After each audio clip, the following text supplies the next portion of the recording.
Sebuah proyek raksasa yang digadang-gadang jadi simbol modernisasi transportasi Indonesia. Tapi alih-alih untung, justru jadi beban finansial besar. Inilah cerita di balik kereta cepat Jakarta-Bandung atau WUS yang sampai hari ini masih menyisakan tanda tanya besar. Siapa yang benar-benar diuntungkan? Resmi beroperasi sejak 2023, kereta cepat pertama di Asia Tenggara ini dibangun dengan semangat prestisius.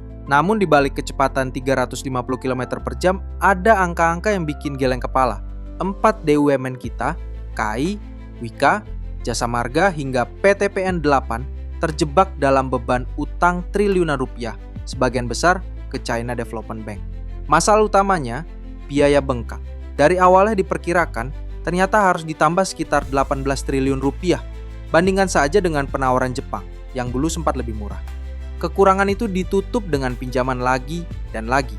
Hasilnya, laporan keuangan KAI mencatat kerugian PSBI, konsorsium pemilik saham KCIC, mencapai 4,1 triliun rupiah di tahun 2024. Ditambah lagi 1,62 triliun rupiah hanya dalam setengah tahun pertama 2025. Pertanyaan besarnya, apakah WUS hanya jadi simbol kebanggaan, tapi menjerat BUMN kita dengan utang? Atau memang ini harga yang harus dibayar untuk sebuah lompatan transportasi? Ironisnya, pemerintah kini sedang menyiapkan proyek lebih besar, perpanjangan jalur hingga Surabaya.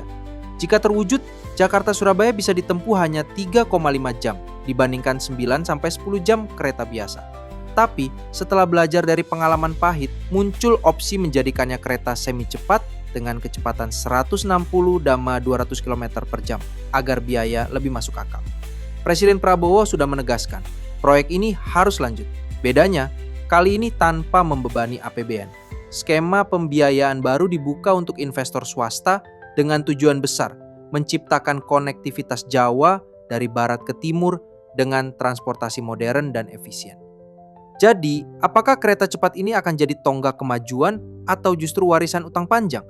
Semua tergantung bagaimana pemerintah mengelola proyek lanjutan ini. Bagaimana menurut kalian? Layak diteruskan atau justru perlu dikaji ulang?